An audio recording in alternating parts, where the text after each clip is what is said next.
Hello, everyone. Welcome back to the Believe in Bengal podcast. Your host, Solomon Wilcots. Of course, this podcast is presented by FanDuel, and we wanted to have a conversation today to give you maybe 5 reasons to be fully optimistic about the upcoming 2026 season for the Cincinnati Bengals. And I have to start with giving kudos to the Cincinnati Bengals front office for the work that they have done, because boy, did they open up the checkbook. It's rare that you see the checkbook open up in this fashion, where the Cincinnati Bengals have spent $132.7 million this offseason. That's just in free agency. That's not counting the rookie players. It's not counting the other players. This is just in free agent acquisitions. It's the 10th most of any team in the NFL this past offseason. And obviously, the move that they made to acquire the services of Dexter Lawrence. We've never seen it done before, where the Cincinnati Bengals have traded a top 10 pick straight up to acquire one player like they did to get Dexter Lawrence from the New York Football Giants. And so I do believe that the Cincinnati Bengals front office deserves a kudos for really going out and spending the money to acquire players, whether it's Boye Mafe, whether it's Brian Cook, whether it's other players defensively, to really try to make this defense, Jonathan Allen, of course, to make this defense that much better. You've got to build a defense for a team that I believe has a Super Bowl winning quarterback and a potential future MVP in Joe Burrow. I've said it before. I'm going to say it again. It's not the teams that have the best Super Bowls, that have the best quarterbacks that's winning Super Bowls. Again, it's not the teams that have the best quarterbacks who are winning Super Bowls. It's the teams who have the best defense along with the quarterback who are winning the Super Bowls. And that is exactly why the Philadelphia Eagles were able to win it in 2024. It's not because their quarterback, Jalen Hurts, is the best, but their defense sure was. And last year, when the Seattle Seahawks won the Super Bowl, it's not because their quarterback, Sam Darnold, was the best, but their defense sure was. So it's about getting good play at the quarterback position, but certainly being able to field one of the best defenses. And right now, you got to look at what the LA Rams are doing, making a trade for Myles Garrett, already have the MVP in Matthew Stafford. Quarterback, great defense is what helps you to win Super Bowls. And that's what the Cincinnati Bengals are angling to do. And so I want to start next with my second best reason to feel optimistic towards the 2026 season is the head coach, Zack Taylor. I really do believe he is one of the league's best head coaches, particularly one that influences the quarterback position. That is his own play caller, as his own offensive coordinator. I think Zack Taylor, let's just take the last 5 seasons. And I know the last 3, we failed to make the playoffs. And that's a combination of our inability to play good complementary football. But if you were just to measure the offense over the course of those last 5 years, remember, 2021, 2022, Cincinnati Bengals went to back-to-back AFC title games. And over the last 3 years, the fall off was not on offense by any stretch of the imagination. It was clearly on one side of the ball. The lack of good complementary play between the offense and defense has cost the Cincinnati Bengals a trip to the playoffs each of the last 3 years. But if you look at 2021 to 2025, the last 5 seasons, Cincinnati Bengals have ranked top 10 in total touchdowns scored and points scored on offense, where they've averaged 25 points a game in over the last 5 years. You're talking about top 5, top 10, definitely in the National Football League in terms of offensive production. They rank top 10 in terms of third down conversion, converting over 42% of their third down plays over the last 5 seasons. So the Cincinnati Bengals have operated with high level of efficiency. They have a running back in Chase Brown that's topped 1,000 yards rushing in each of his 2 seasons. since he's taken over that role after the departure of Joe Mixon. So what do you have from Zack Taylor's offense? An offense that can score 25 points or more per game over the course of 5 seasons. You have an offense that has scored 30 points or more in 16 games over the last 2 seasons, but yet the Bengals can only manage to win only half of those games when you should be winning almost every single one of them when you score 30 points or more. So we have a good head coach. I've seen Zack Taylor go toe-to-toe with the best in the game, whether it's Sean McVay when we played the Rams or whether it's Andy Reid when we played the Kansas City Chiefs. And the Bengals and Zack Taylor does a good enough job calling plays to put the ball into the end zone, managing the play clock, not to give the ball back to some of those really good quarterbacks, whether it's Matthew Stafford or Patrick Mahomes, and still close out with a win.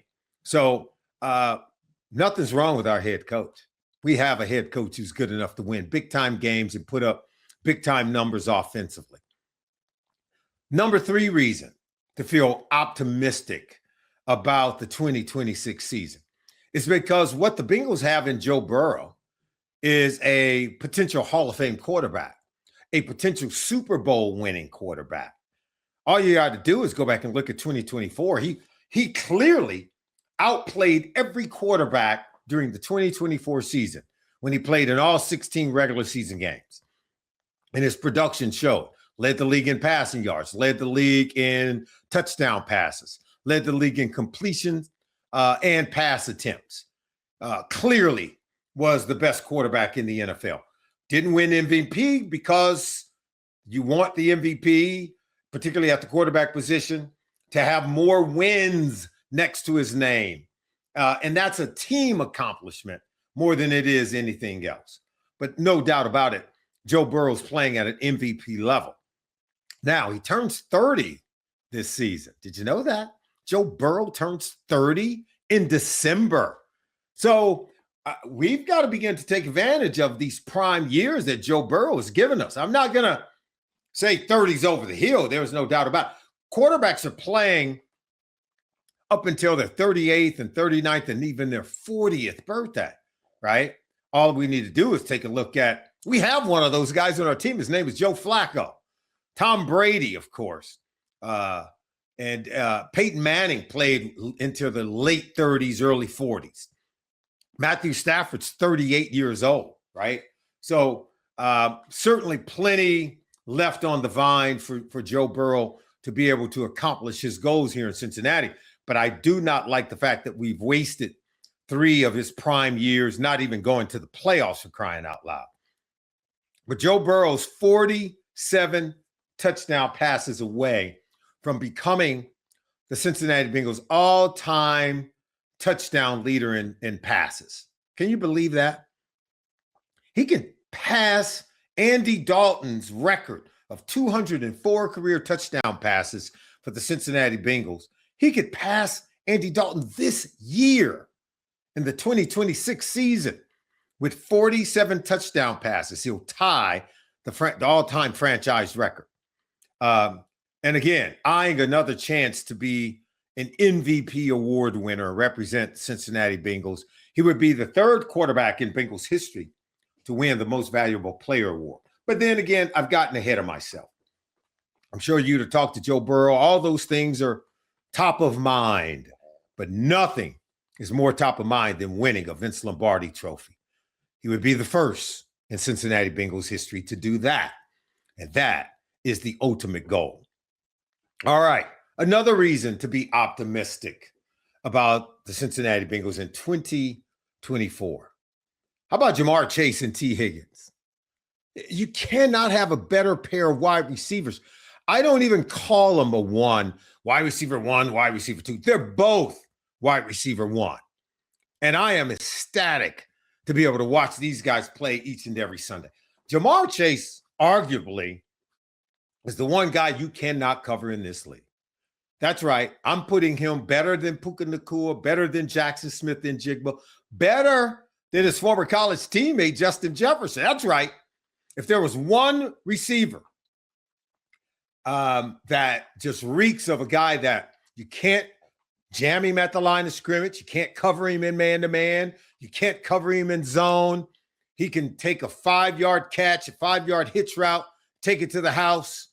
He's powerful as a runner. Have you seen the calves on Jamar Chase? This dude's built like a running back. I'm telling you. Apparently, he's legendary in the weight room. I'm just telling you what I'm hearing. He's legendary in the weight room. Most wide receivers can't stand the weight room. Most wide receivers just go in there to take a water break, to hide from the weightlifting coach. Most wide receivers don't want no smoke in that weight room. Jamar Chase loves it, and he has the physique, the strength to do something about it. I mean, this guy loves the weight room, and that's why he's so prolific at creating yards after the catch. You can't touch him. I mean, he breaks tackles. The guy is so strong. Pound for pound, I think one of the strongest wide receivers I ever had. I got to tell you, I've been around this team a long time, and I'm telling you right now, all of these receivers. Isaac Curtis was one of the great ones, truly one of the great ones. Smooth, talented, as good as they'll ever come. This guy was truly fluid, great hands, great route runner. It could run like an antelope, like a deer. Then you had guys like Eddie Brown and guys like Carl Pickens. And then you would have Chad Ochocinco. And then the great A.J. Green. Those guys are great. This guy's better. All due respect to those guys. And I can tell you right now, if I'm standing right in front of them, I would say you guys were great. They're Bengals Ring of Honor worthy. Every last one of those men that I mentioned. This guy, Jamar Chase, is the greatest of all of them. That's high praise. He's the best. He's the best. He's the best Bengals receiver they've ever had because he can do it all, and there's nothing he can't do. And all he's ever done since he arrived, did you know he didn't even play his last year at LSU? Sat out the entire season. How do you do that and then turn in the kind of rookie season he turned in to be NFL Offensive Rookie of the Year? Didn't miss a beat. And then from that season to this, all he's ever done, catch every ball, beat every defensive back in the league. There's not one who can cover him. And there's some good ones too. Watch when they play Houston this year. He's going up against his former LSU teammate, one of the guys I really respect, in Derek Stingley Jr. And as legend would have it, when those two would go at it in some of those practices back in Baton Rouge, it was a battle royale. It was two alpha dogs not giving up one bone. And that's what you're going to see when you see the Cincinnati Bengals and the Houston Texans play one another during the upcoming 2026 season. I can't wait to see that one. By the way, the other wide receiver on this team, T. Higgins, alpha dog. He's a wide receiver one in his own right. What is it that T. Higgins can't do? I've seen him take a 5-yard slant, take it 80 to the house, smooth as can be. This guy wins the contested catches. He calls them 80-20 balls. I wouldn't disagree. You cannot cover this guy because even if he's covered, he can go up and come down with the ball like a rebounder, like a power forward. As Taylor would have it, he was a pretty good basketball player back in his day growing up in Tennessee. But these are two wide receivers with unique skill set that makes them difficult to deal with on Sundays. And defensive backs stay up at night when they know they're getting ready to play the Bengals because you don't get a break. If you're covering Jamar Chase, if you're covering T. Higgins, you're about to get the business. And when you got Joe Burrow serving it up, you already know it's going to be a long day at the ballpark. But Andre Yoshivas, I haven't forgotten about you, my man. Really good ball player. Mitchell Tinsley, haven't forgotten about you, my man. Hell of a ball player. who's going to get a lot more run this year as well. The Bengals have some receivers. Now, Chase Brown, haven't forgotten about you because we love what you're doing. He's about to have another season over 1,000 yards rushing. Chase Brown is your typically about a 1,500-yard guy from scrimmage. He's a dual threat back. As a runner and as a catcher of the ball coming out of the backfield, he complements this defense perfectly. I give kudos to the head coach, Zack Taylor, for knowing the unique skill set that he was looking to get by putting Chase Brown in the lineup and adding him. And Chase Brown has not disappointed at all since he stepped into the starting lineup to replace one Joe Mixon. All right, fifth and last reason why we could be optimistic about the upcoming season, Sexy Dex. Sexy Dex is that dude. Have you seen this guy, by the way? The way he's built? Top heavy, strong base, impossible to block. I could just tell you that right now. If he doesn't want to be blocked, he's impossible to be blocked. This guy can beat double teams with great regularity. And if he's giving them that kind of business where he can't be double teamed, what is that going to do for Cassius Howell? What is that going to do for Shamar Stewart? What is that going to do for Miles Murphy? What is that going to do for the guys on the edge?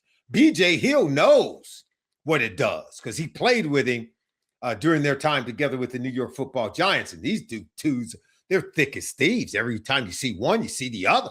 I love that kind of chemistry, continuity, that kind of camaraderie between teammates.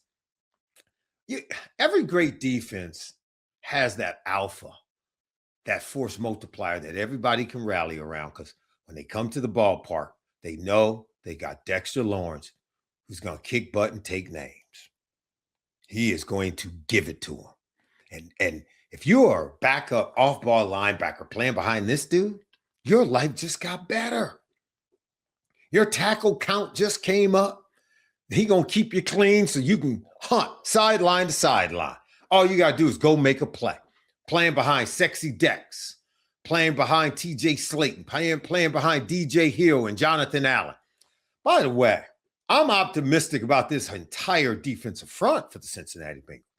We are as deep as any team in the league. Last by my count, if you throw in McKinley Jackson and Chris Jenkins, we got 10 deep on that defensive line. 10. That's right, 10 deep. So get ready, Cincinnati Bengals, to have a wonderful ride. Now listen, to play great defense, man, after you get a defensive line like that, you just got to play with bad intentions, bro. You got to. I'm sorry. When people come in here to play, they need to feel it. They need to feel the pain. And just don't have to be nice. There's nothing about this game that says you have to be a gentleman. There's nothing in this game that said you got to be nice to the opposition. Fear can be part of the game. Intimidation can be part of the game. Physicality can be part of the game. And last I checked, people don't believe you physical when they put that tape on, see you missing tackles. You know what people do when they watch that tape? Man, they got to say, these dudes are bringing it. I saw a couple of mouthpieces fly out. I saw a couple of chin straps come flying loose. That's what speaks volumes about great defense being played in the NFL. Got to make them feel you. They got to see it on tape. But when they see it on tape, they already know these dudes are coming. They bringing it. And it takes 11 nasty dudes. That's all it takes. I love defense because you don't have to be so buttoned up. You don't have to be gentlemanly. You get to wreak chaos. You get to wreak havoc. Let the offense play with great continuity and chemistry. You need that on offense. You can't play with your hair on fire on offense, man. Can't go flying around playing with reckless abandon on offense. There's no continuity. There's no chemistry. There's no synchronization with that. But on defense, you better play with those things I just mentioned. And that's what makes great defense. And somehow or another, this Cincinnati Bengals defense with those new guys that I mentioned, by the way, this guy, Kyle Duggar is a hell of a player, physical player. She gives us some physicality in the box when it comes to tackling, controlling the line of scrimmage with our linebackers. He's like another linebacker who actually plays safety in the NFL. But if we can win at the line of scrimmage defensively, wreak havoc on the opposing quarterback, keep Dex healthy, Cincinnati Bengals defense should give us reason to feel very optimistic in 2026. That's going to do it for this week's edition of, that's right, the Believe in Bengal podcast presented by FanDuel.